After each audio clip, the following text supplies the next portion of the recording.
Hey guys, Dozer here bringing you a new video. With Verdance all of a sudden doing very well in the hunted metagame, I wanted to talk a bit about why that's happening, and as far as my opinion on that in any case, and talk to you a little bit about Memphis. I went to the Calling Memphis over the past weekend and had a lot of fun. I really wanted to bring Verdance, and I kept asking people if I should, but the overall consensus was that no, it was not the best deck to bring, and so I brought Viserai instead. Viserai was the most represented deck, so a lot of people agreed with that. And I played very well with Viserai at the event. I made a couple mistakes here and there just because, it's been a long time since I played in a big event, and I had to play very cleanly to deal with all these very good players. And so I did well overall, but not as well as I wanted to. However, Viserai was definitely a good hero and is still a good hero. And when I've played against Viserai at locals with Verdance, it has not gone my way. So while I do think that Verdance is doing really great right now, and she's a really good deck, and she's got a lot of power, I definitely don't think she's all of a sudden the meta king or queen in this case. And so while I am very excited to play Verdance all the more, I don't want us to just go on the bandwagon and think all of a sudden that she's best deck in format, because I really don't think that's the case. I think she's very good, and I think she's under respected at the moment, but let's just get talking about Jonathan Fuchs' list, because he's the one that piloted Verdance not only in the Calling, the fearless guy that he is, but also in the Battle Hardened, and got to the top 8 of the Battle Hardened and was very, very convincing in Swiss at the Calling. So congratulations to him for a job well done and for sticking to the guns of Verdance. Will be interesting to see the deck list here, because there's nothing terribly spicy in here, which is not a dig on Jonathan at all. It's really more of a compliment on the way that he is approaching the matchups and using the tools, rather than having to come up with some really specific game plan that people hadn't thought of. So big thing here is Barkskin, Millennium Tree, Final Spring Tunic, Metacarpus Nodes, Plume, Evergrowth, Storm Striders, Surgeon Aethertide. These are all very common that's Force of Habit Verdance cards. These are very similar. These are identical to cards that I ran in my Verdance list back at release. But the big differences here are running Stonewall Gauntlet as the defensive option, and then Vambrace of Determination for a Enigma matchup, especially. Stonewall Gauntlet is a very good card. It's very good at these wide chain link and similar type heroes.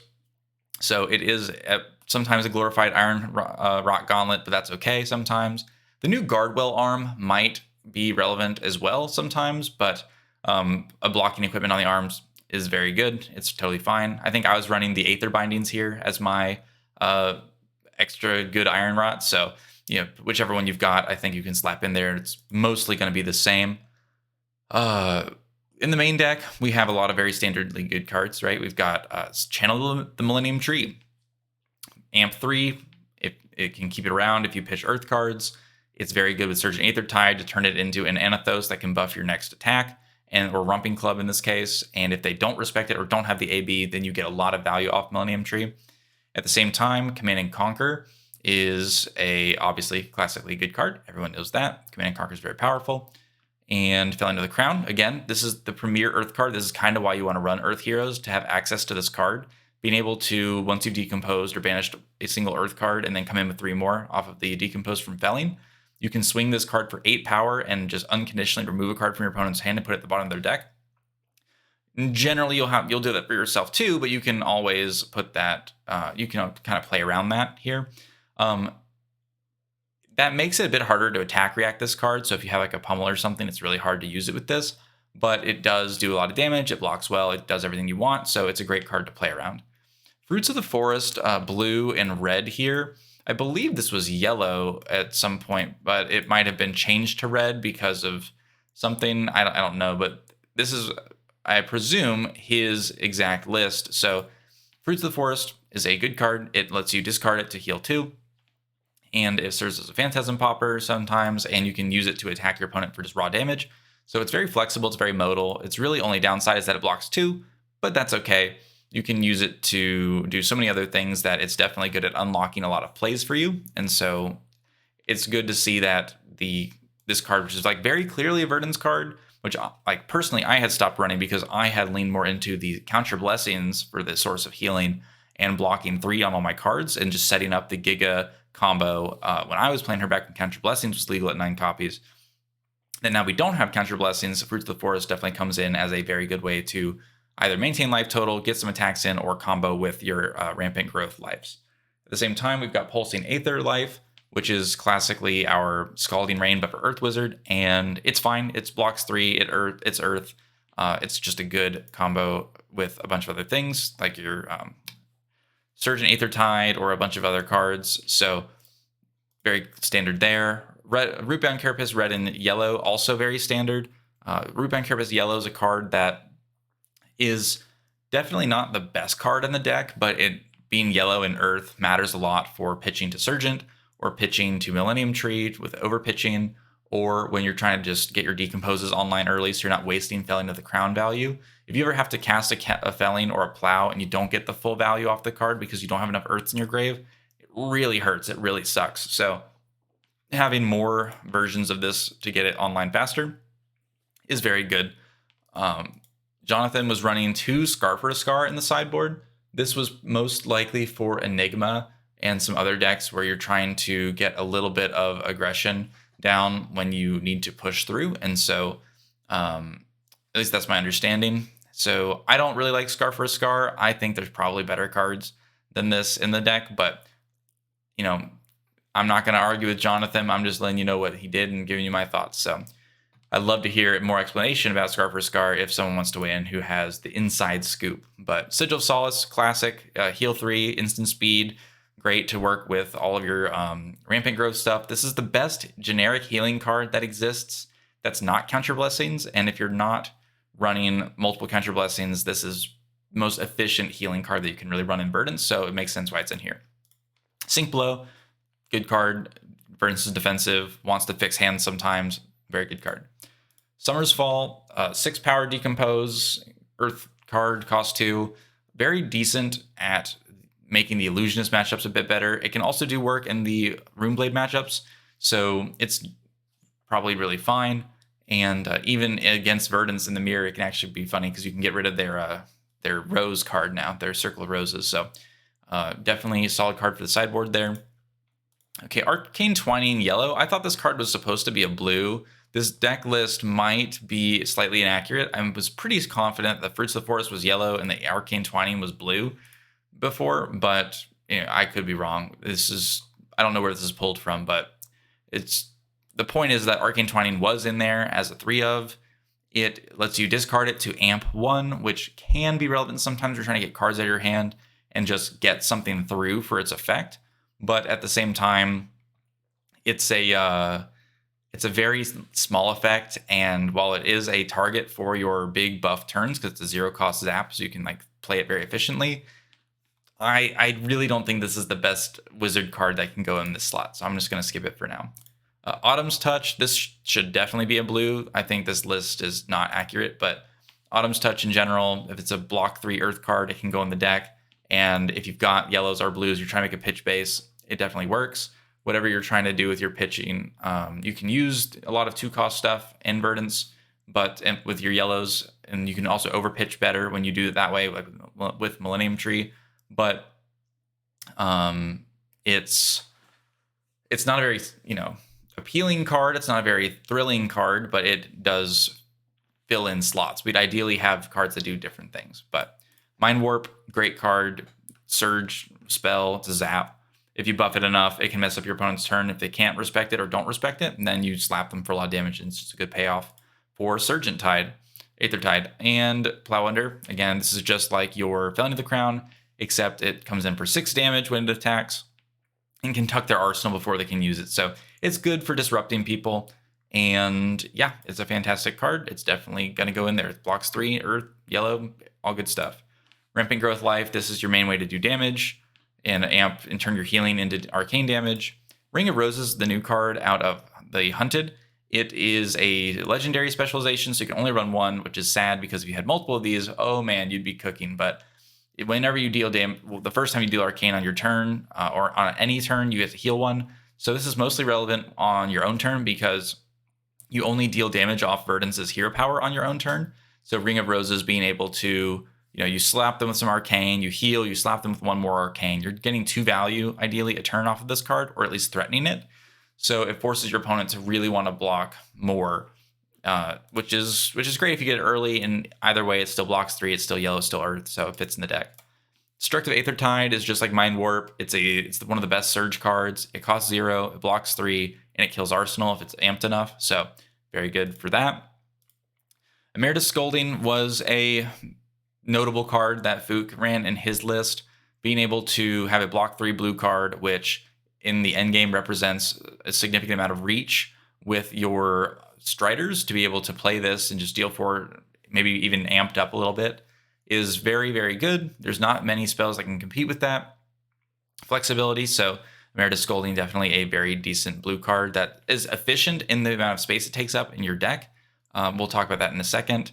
But Energy Potion, one of my understanding after having played essentially this list at Armory on Friday, just yesterday, was that you want to have the Energy Potion down in matchups that go really slow and really long, because you can use it to cast your Surgent Aether Tide, and then you can follow it up with the spell pretty easily. So that's effectively the combo you always want to go to. You want to crack your healing potions, crack your energy potion, rampant growth life, amp, send Surgent, send the spell, and you can do that on a very small hand when you have energy potion. So, and off of Tunic with energy potion, you can also just do Emeritus Scolding with your Striders as well. So you have a lot of flexibility off of a single energy potion, whether or not you're using the Bark Skin of Millennium Tree or the Tunic.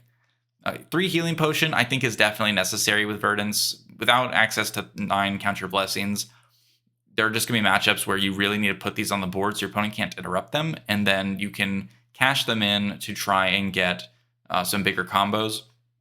Effectively, when you want to be using your healing potions, you're going to try to Surgent into a spell and Rampant twice, and that means every healing potion or every point of healing that you're doing is worth 4 damage.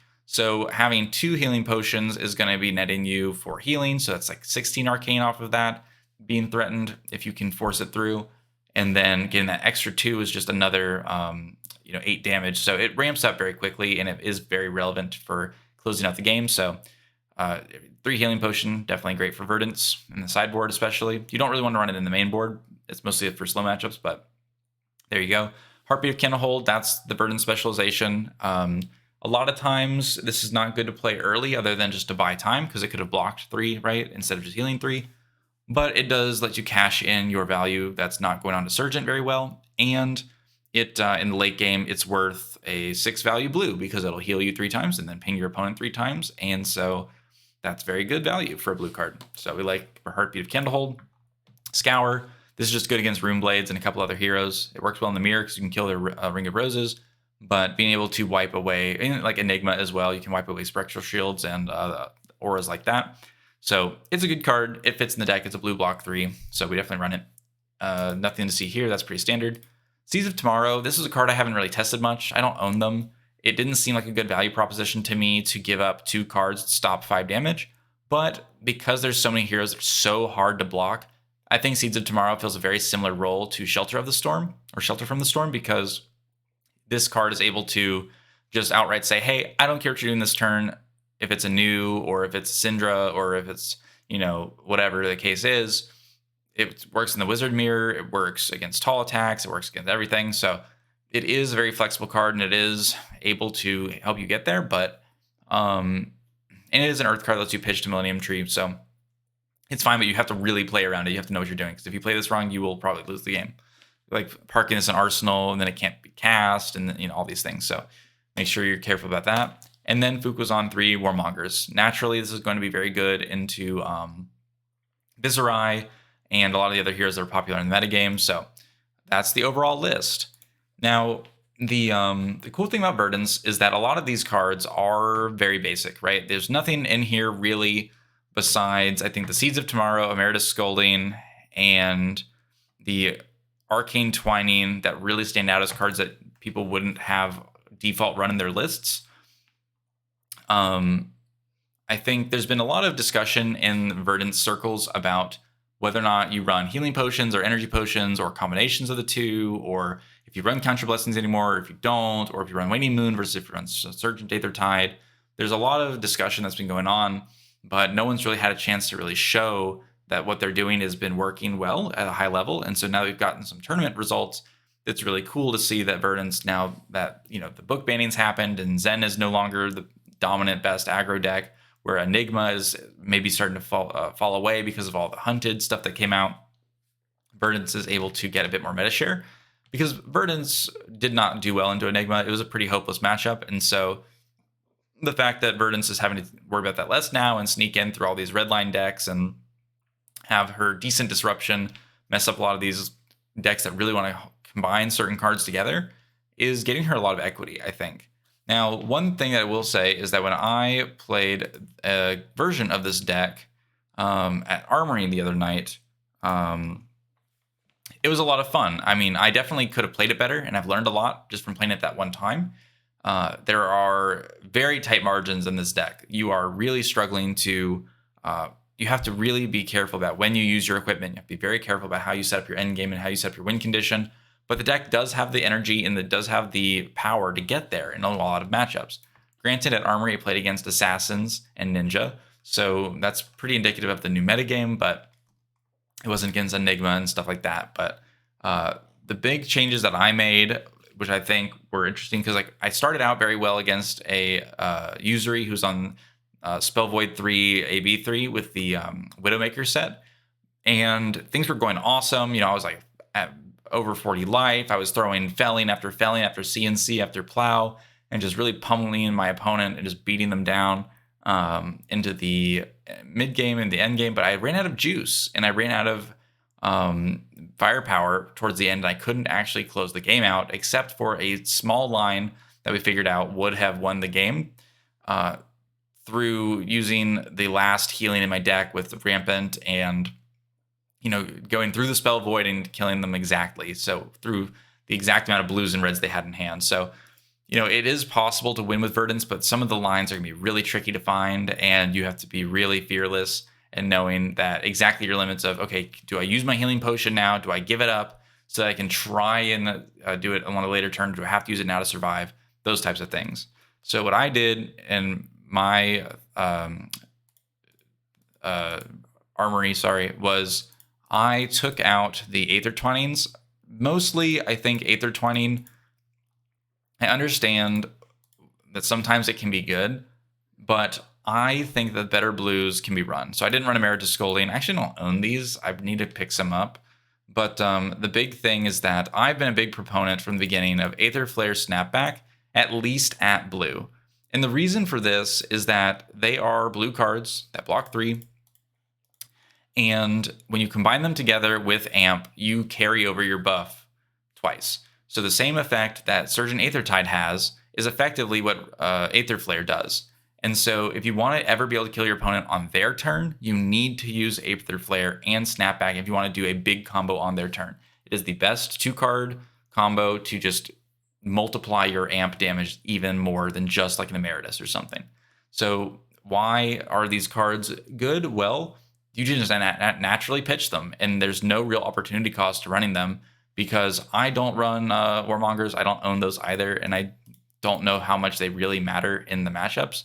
But I took out the that blue set and the Emeritus to fit in those, as well as the Aether Twinings. But I think I put in some like different cards. I put in Shelter from the Storm instead of the Seeds of Tomorrow, because I don't have Seeds of Tomorrow, and I think Shelter does like a similar job. I took out the Scar for Scars for Erase Face.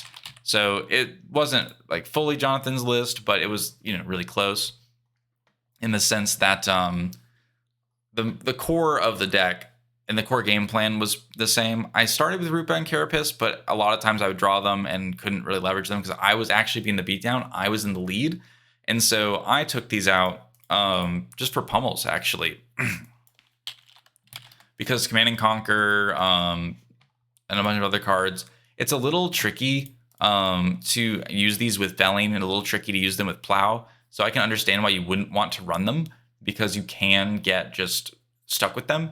But you have a lot of cards that are targets for this in the deck, like your Fruits of the Forest and your Autumn's Touches, and generally your opponent's not going to block them because it's just vanilla damage. So I think there are worlds where Pummel does find its way into a Verdance list, like maybe just as a one of, so you can combo it with CNC. But it was just something I was trying. The Rootbound Carapace Yellow is a very important card, so it is worth running that if you are trying to play heavily into the Decompose cards. But the crazy thing about it is, even though there were some tweaks, and even though the deck wasn't the exact same list that Fook made, Verdance just does a lot of value. She does a lot of damage. She makes your opponent make difficult choices because you're disrupting them. She's got the ability to threaten things at instant speed that makes them play around stuff, that makes them give you their cards. So I learned a lot. I think Verdance has a lot of juice. She has a lot of potential to do very well. She's already doing very well, and I think that will continue. I do wonder what the best Verdance lists will be and what the different game plans are in different matchups, and we'll see how that all shakes out. And I'm just happy that she's getting some results finally. It was a bit discouraging to be at my armory before Memphis and play against my Viserai opponent who just kind of ran me over with making a million rune chants off Mordred Tides, just like the Verdance in question. Fook at Memphis was on stream, played against Viserai, and got dealt over definitely over 20 damage, maybe even upwards of 30 plus damage on one turn from a double Mordred. And when I saw that, maybe I was just traumatized by playing against it, but I definitely think that Verdance has some bad matchups, obviously, and while you can navigate them and get a little lucky sometimes here and there as the cards fall, I think that there's a lot of room to still improve upon Verdance. I really do think that Aether Flare Snapback should be in the deck at least to some degree, because it does give you a tremendous amount of reach. For those who don't know, like I said, every point of healing is worth 4 damage. So even if you're just using Sigil of Solace, you play your 2 Rampant Growths. Excuse me. That's 5 healing. You amp 10. You do this off of your Plume of Evergrowth if you need to. So you can do your Sigil, Rampant, pitch your blue card, do Plume, get your other Rampant from the graveyard, play them out in the correct sequence of Sigil, heal, Rampant, resolve, heal side, play other Rampant, resolve, heal side, amp. So you're amping 5. That's 2 cards from hand plus Sigil, so it's 3 total cards. And then if you have Aether Flare and Snapback, that's one of those cards is an arsenal, and any of those can really be an arsenal except just the generic blue card. And then you use an energy potion that's on board plus your Tunic resource to do Storm Striders, Aether Flare, and then Snapback. And that's going to be Aether Flare for 11, and then Snapback for however much damage the Aether Flare dealt plus the 1 from Snapback. So if your opponent doesn't have any resources to pay into their AB, etc., that's easily a 20 damage combo at instant speed that all it requires on board is an energy potion and your Tunic resource. That's really good. Off of your blue cards and the cards you're running the deck anyway, I think you're crazy not to run those cards. I think the Aether Twining and whatever, while yes, they're 0 cost, plenty of times you're going to have your Tunic resource anyway and you can play towards that. So I really don't think that it's necessary to play the 0 cost spells like Aether Twining. And then you don't... Warmongers is definitely a good card, but I think that if you don't have Warmongers, these are good substitutes for sure. And I think that there's just some room here because a lot of times these cards don't have text. You have to really line up your Millennium Tree, and you don't have a ton of control over Millennium Tree, even if you are running all of the Earth cards that you really need to.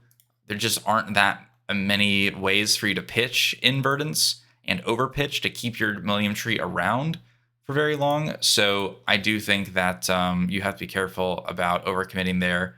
And yeah, anyway, Verdance is very strong. I've been very impressed with her performance, and I do think that she's a very good deck. You have to put a lot of time into her to really understand the matchups and know what your win con is. You have to have a lot of discipline to not use your Storm Striders for just value early, because this is the way that you win the game in a lot of cases. Or you threaten to be able to win the game, and then actually, because of the threat of it, your opponent has to play differently. If you give up your Storm Striders early, your opponent is just completely able to disrespect you. Same thing with Plume of the Evergrowth. You do not want to use this card except in an emergency. You can get Felling to the Crown off of it or something, Millennium Tree or something, but you generally want to be using this for Rampant Growth, because that is the best way for you to have a source of amp that is uninteractable for a lot of people. People can run cards that interact with Graveyard, like Gravekeeping or things like that. which can mess you up if they're trying to snipe your cards that you really want to target. But they're still helping you get closer towards decompose and your hero ability and everything. So it's not really the worst thing in the world for you if they do that. So yeah, Verdance is very good. I'm very excited that she's getting some results. Congratulations to all the Wizard players who were faithful and stuck with Verdance and made her get some results. Let's all keep an eye out for all of their deck lists and just keep repping Verdance and having fun. I'm very glad that the Giga Combo Count Your Blessings version is not the dominant version. That's not a very fun deck for people to play against, and I'm glad that is not really being rewarded here. I'm glad that just kind of a generic value, not generic, but very sensible and straightforward value Verdance list that's got a little bit of tricks in it is doing very well. And so keep your eyes posted on all these battle hardened results, and we'll try to talk soon about what Verdance can do. So thanks for watching. I hope you enjoyed talking about Verdance for a little bit, and let's all have some fun, and I'll see you in the next video. Peace.